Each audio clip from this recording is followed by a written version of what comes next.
చేశారు. ఆ బహిరంగ సభకు పెద్ద ఎత్తున జనాన్ని సమీకరించే కార్యక్రమం చేశారు. ఒక విధంగా చెప్పాలంటే తోలే కార్యక్రమం చేశారు. తోలారు కానీ సభ ప్రారంభమయ్యే సమయానికే వెలవెలబోయేటటువంటి పరిస్థితులు ఏర్పడ్డాయి. మొత్తానికి రాష్ట్రంలో ఉన్నటువంటి ప్రజానీకం అందరూ కూడా చంద్రబాబు నాయుడు గారి ప్రభుత్వాన్ని అనవసరంగా ఎన్నుకున్నాము, ఇచ్చినటువంటి వాగ్దానాలను నెరవేర్చడంలో ఈ ప్రభుత్వం విఫలమైపోయిందని బాహాటంగానే చెప్పుకుంటున్నటువంటి సందర్భం ఒకవైపున. మరొక వైపున రాష్ట్రంలో విషజ్వరాలు, ఆరోగ్య పరిస్థితులు సరిగా లేకపోవటం, శానిటేషన్ సరిగా లేకపోవటం, విపరీతమైన విషజ్వరాలు వ్యాపించి ప్రజలు గందరగోళం పడుతున్నారు. కొన్ని చోట్ల మరణాలు అయితే జరుగుతూ ఉన్నాయి. ముఖ్యంగా తురకపాలెంలో అంతుపట్టని వ్యాధుల్లాగా వచ్చేసి ఒక 100 రోజుల్లో 30-40 మంది ప్రాణాలు కోల్పోయినటువంటి పరిస్థితి కనిపిస్తూ ఉన్నది. దానితో పాటు అనేక రకాలుగా రాష్ట్రంలో పరిపాలన విఫలమైపోయినటువంటి సందర్భాన్ని పురస్కరించుకొని చంద్రబాబు నాయుడు గారు రకరకాల డ్రామాలు ఆడేటటువంటి పరిస్థితి చేస్తున్నారు. ముఖ్యంగా ఏంటంటే ఈ ప్రభుత్వానికి వ్యతిరేకంగా డిసెంట్గా ఎవరు మాట్లాడినా సహించే పరిస్థితిలో లేరు. సోషల్ మీడియాలో ఎవరైనా యాక్టివ్గా ఉంటే మాట్లాడితే వారి మీద కేసులు పెట్టి వారిని తీసుకెళ్లి జైల్లో పెట్టి వేధించినటువంటి సందర్భాలు కోకొల్లలుగా మనం చూస్తున్నాం. దానితో పాటు ఆయనకు వ్యతిరేకంగా ఈయన వార్తలు రాసే పత్రికలు, మరి ముఖ్యంగా సాక్షి పత్రిక మీద ఇప్పటికి ఎన్ని కేసులు పెట్టారో నేను చెప్పవలసినటువంటి అవసరం లేదు.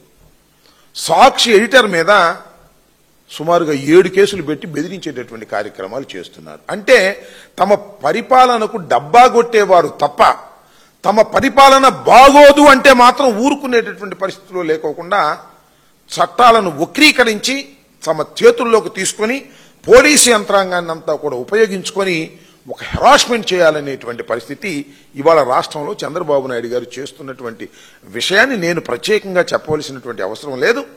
ఏ మాత్రం గమనించినా కూడా సామాన్య ప్రజానీకానికి కూడా అర్థమైపోయే రీతిలో ఇవాళ చంద్రబాబు నాయుడు గారు పరిపాలన జరుగుతూ ఉన్నది.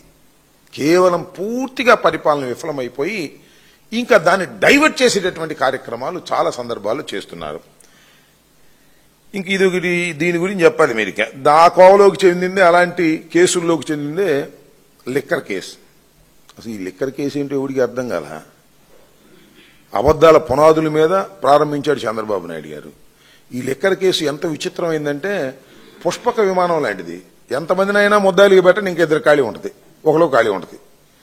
వరుసనే పెట్టుకుంటూ పోవటమే. ఎవడు దొరికితే వాడిని లోపలేసే కార్యక్రమాలు ఈ లిక్కర్ కేసులో తీసుకొచ్చేటటువంటి కార్యక్రమం చేస్తున్నారు.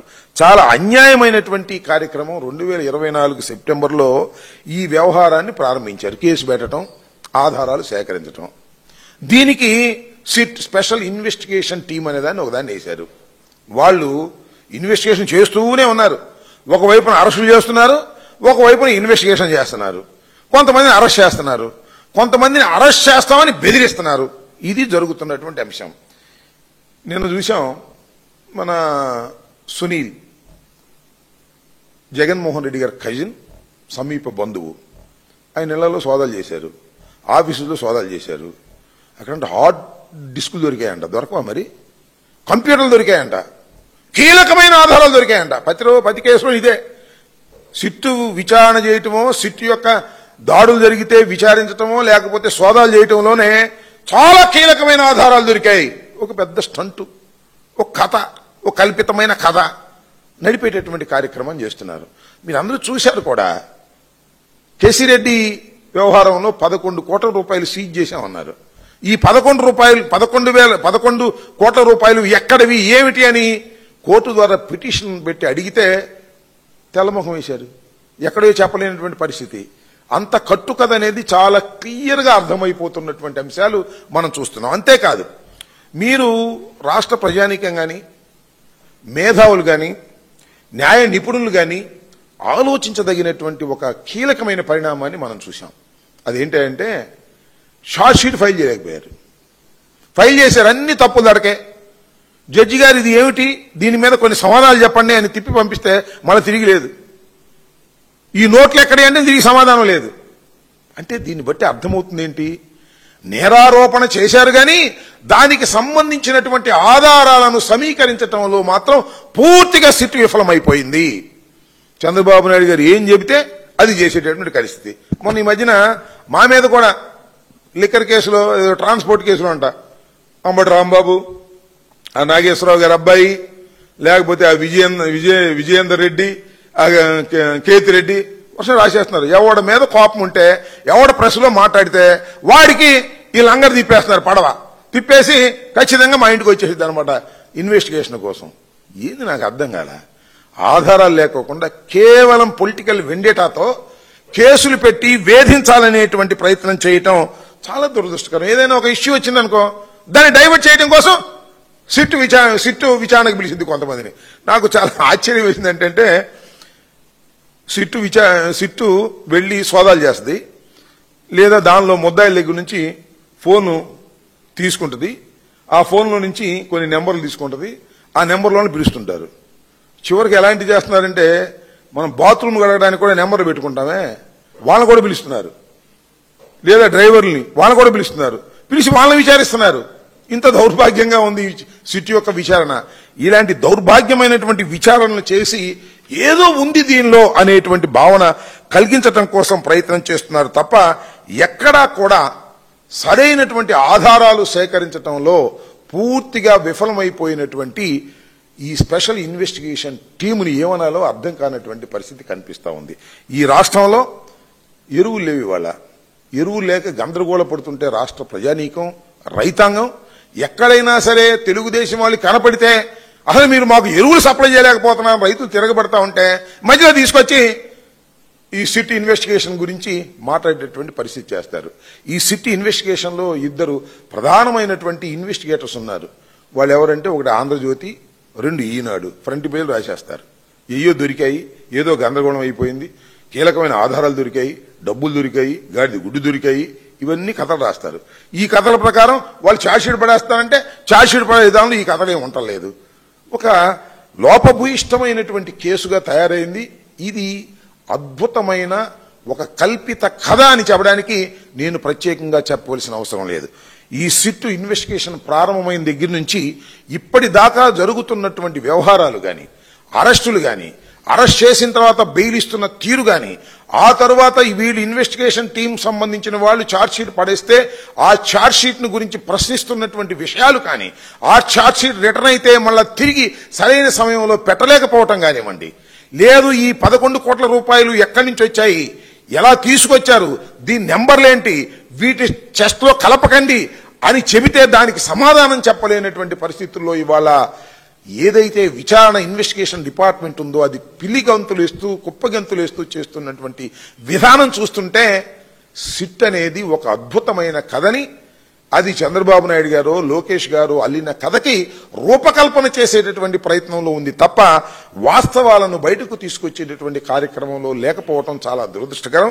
దీన్ని చూపించి బెదిరించి ఏదో ఒక విధంగా వైఎస్ఆర్ కాంగ్రెస్ పార్టీని, జగన్మోహన్ రెడ్డి గారిని, పత్రికల్ని లేదా మరొకరిని బెదిరించి నొక్కేయాలనేటువంటి తాపత్రయంతో ఇవాళ చంద్రబాబు నాయుడు గారి ప్రభుత్వం పనిచేయటం చాలా దురదృష్టకరమని కూడా ఈ సందర్భంగా చెబుతూ ఉన్నా. ఈ మొట్టమొదటి ఈ లిక్కర్ కేసు సంబంధించి 50,000 కోట్ల రూపాయలు దీనిలో స్కామ్ జరిగింది అని చెప్పారు. ఈ ఎల్లో పత్రికలు రాశాయి. కొందరం పోయిన తర్వాత తూచి 30,000 అని చెప్పారు. అది పోయిన తర్వాత 18,000 కోట్లని రాశారు. వీళ్లే రాసిన వాళ్ళందరూ వీళ్లే, కొత్త వాళ్ళు ఏం కాదు, సేమ్ పత్రికలే. 18,000 కోట్లు అన్నారు. ఆ తర్వాత తూచి 3,000 కోట్లు అన్నారు. ఇప్పుడేమో 2,000 పైచిలకు అంటున్నారు. సీజ్ చేసినేమో 11 కోట్లు అంటున్నారు. అది కూడా సీజ్ చేసింది వాళ్ళు పెట్టుకుని సీజ్ చేసినటువంటి సందర్భం.